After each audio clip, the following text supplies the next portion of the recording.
and welcome to the Global View, the show where we look at ways for investors to make money beyond the ASX listed universe.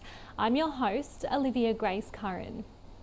Global stocks lost ground on Tuesday as traders digested a batch of upbeat economic data, revealing the American economy remains resilient. Wall Street's main indexes fell, with consumer discretionary, technology and communication services stocks among the biggest losers. The Dow Jones, S&P 500 and the Nasdaq all finishing in red. Nvidia, one of the worst performers, shares slipping more than 6%, while Micron Technology rose after Nvidia boss Jensen Huang said the chipmaker was providing memory for the AI bellwether's GeForce RTX 50 Blackwell family of gaming chips. Shares of vaccine maker Moderna rose up to 14% amid growing concerns around bird flu after the US on Monday reported its first human death from the disease in Louisiana. Tech companies Shutterstock and Getty Images jumped on news the rivals will merge, creating a visual content giant worth $3.7 billion, while Bank of America climbed after positive ratings from brokerages. Shares of specialty chemicals maker Chemours rose after the company appointed Google executive Joseph Carver to its board of directors. And shares of Canada-based Lithium Americas jumped after the miner raised its mineral resource and reserve estimates for its lithium project in Nevada. Meanwhile, European stocks held their gains after rallying on Monday, following a report saying President-elect Donald Trump's aides are considering watered-down tariffs. The Stoxx 600 index saw its second consecutive day of gains. And US markets will be shut on Thursday for a national day of mourning to mark the death of former President Jimmy Carter. A basket of US data on Tuesday revealed a tighter labour market and more robust services sector, boosting the likelihood that the Federal Reserve will slow the pace of its current rate-cutting cycle. US job openings unexpectedly increased in November, while hiring softened. Unfilled jobs openings increased by 3.3% to over 8 million in November, almost 400,000 more than economists predicted. While the US services sector's expansion picked up some speed last month, ISM's PMI rose 2 full points in December to 54.1, more robust than estimates. While the difference between the value of goods and services imported to the United States and those exported abroad increased by 6.3% in November to $78.2 billion. Imports and exports both rose, respectively. The closely watched trade gap with China narrowed by 10.6%. Signs of continued resilience in the economy have pushed back expectations on when the central bank can deliver its first interest rate reduction this year. Benchmark 10-year Treasury yields hit an 8-month high after fresh data pointed to a strong economy. 2-year note yields rose to 4.3%.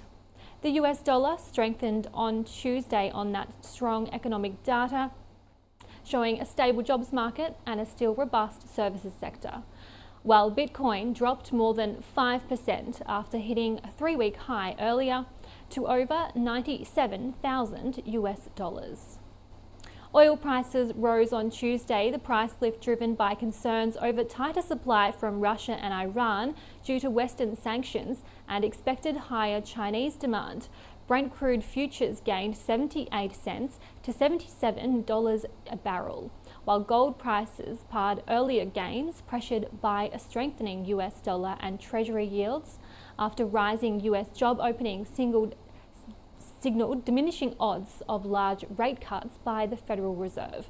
Spot gold was up 0.5% at $2,648 an ounce, while iron ore futures hit 7-week lows, weighed down by rising supply and disappointment over a lack of further monetary stimulus in China. For more on what's moving the US markets, Howard Silverblatt from S&P Global joins me now. Howard, great to see you. We had some data overnight from the US. Tell me how that impacted markets. It totally turned it around, and it showed how nervous a lot of traders are, as well as investors. This morning, the market opened in the U.S. at 9:30. 10 o'clock came the jolts. Those are the job opening reports. The market was up. The minute we had the jolts, it went into the red. Interest rates started to go up, and sell programs came in. Basically, the economy, which has been strong, very strong over the last year and a half, especially if you compare it to the internationals, shows that it is still resilient, it's still going strong, and there's a lot to support it at this point in time. Markets went down, tried to come back most of the day. There was a couple of buy programs in today, but we never got back into the black. And as you said, that 10-year hit 4.7%. We haven't seen that in about 7, 8 months, and the U.S. dollar strengthened. So again, it's the economy which is a lot stronger. The probability of the Fed increasing, which was already expected to be in March, was down. Now it's only about 37% or so probability, and there's a lot of talk that we may not get a second one this year, and there's a small minority, a growing minority, that we may not get any cuts this year from the Federal Reserve. So a lot of uncertainty going on the economy. So we saw the big caps go down, and the market is very uneven at this point in time. It is still the Magnificent Seven that's supporting the market. And Howard, you have mentioned that there's some data from the November 5 election. Can you go into that for us? Yes. After the election, everyone expected smaller caps to do better and for the breadth to get a lot better in the market, and that the dominance of the Magnificent Seven to go down. But it's actually the opposite that's happened. Breadth is negative since the election. The market's up 2.45%, but breadth is down 2 to 1, two down for every issue up. Magnificent Seven are up, and basically that 2.45% without the Magnificent Seven is in the red, 0.19%. I mean, it's still the Mag7 that are dominating the trades here. They did for 2023 and 2024. And the expectation still remains on the street that the small caps will catch up. But I've got to tell you, it's nowhere near the majority of thinking that it was before. And the dollars are going back into the seven. So that's adding to the fuel of the upward mobility here. So again, what's probably going to take the market's mind off this in about a week or so, starting next Tuesday and Wednesday, the big banks will start to come. JP Morgan, Wells Fargo, Citibank, and that should focus the market on earnings. And it's going to be a telltale of not just how the economy is going, but how investors are willing to invest. The banks, as I said, they will open up, and they're going to be nice, strong numbers year over year, as will the index, about 13% year over year. But over fourth quarter of last quarter, it's only going to be about a 3% increase, fourth quarter over third quarter. So not a lot in there. It's more year over year. So the question is, will investors look at that and say year over year is good growth, still willing to go forward, or growth is slowing down? Do we need to pull back a little and reallocate? So that hopefully will take the market focus into actual earnings. But in the background is going to be the January 20th inauguration and what Trump does that first couple of days. And we saw Nvidia shares slump. So how much of that was to do with the CEO who spoke yesterday? First, let's set the trend on that. It was down at 6.2% today, but it was a high on Monday. So it's hard to cry when your stock is now 6% off its all-time high, and it's been doing so well. Yeah, it was on the growth issue there. It did pull back on concern about potential competition, but more importantly about how much impact it'll have, as well as tariffs coming forward. But again, Monday it did close at a high, and it is supporting the market. One of the seven has done fantastic over the last 2 years. Don't talk about 3 years ago when it was down significantly, as for most of the stock. Remember, a lot of people forget that 2022 was a down year 19% or so on the S&P 500. But the decline today was kind of knee-jerk reaction to the growth issues. Aftermarket's up about 1%, but again, still within a nice upward trend, and there's still inflows in there. There's a lot of short-term trading as well as option trading in there, so you do get some trades impacting it. And that 6.2 may have been a little bit blown over proportion, but it's a volatile stock, and it can move up that much as much easily as it moves down. And Howard, there's some more data coming out tomorrow. Then you have a market holiday on Thursday, more data on Friday. What are you expecting?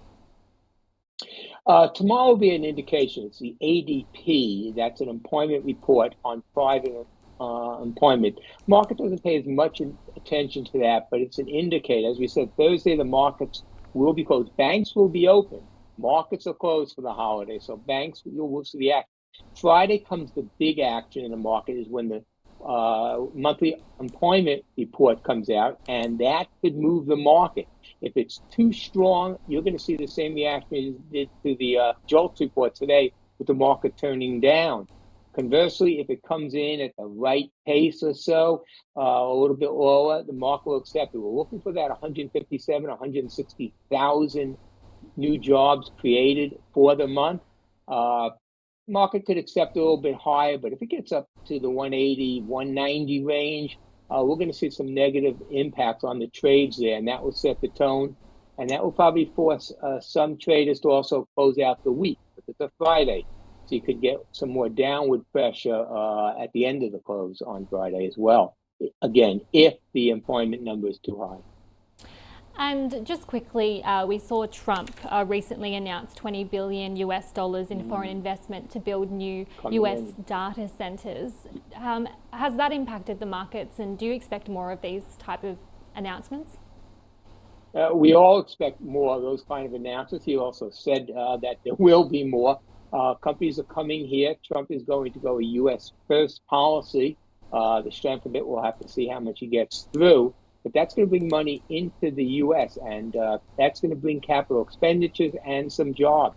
I might add that capital expenditures, as a sidebar, is expected probably to set a record this year, 2025, and that's going to be led by AI, which is an enormous amount being dedicated to it for investment. Absent AI, CapEx might be lucky if it's a flat for the year, but there's going to be a lot of CapEx, and we're expecting a lot of foreign money to come in. Thanks so much for your insights, Howard. Howard Silverblatt from S&P Global. And just before we go, getting one final check on where the local market is set to open when trade gets underway. SPY futures are down 10 points. That does it for this edition of The Global View. Stick around, the open is coming up next.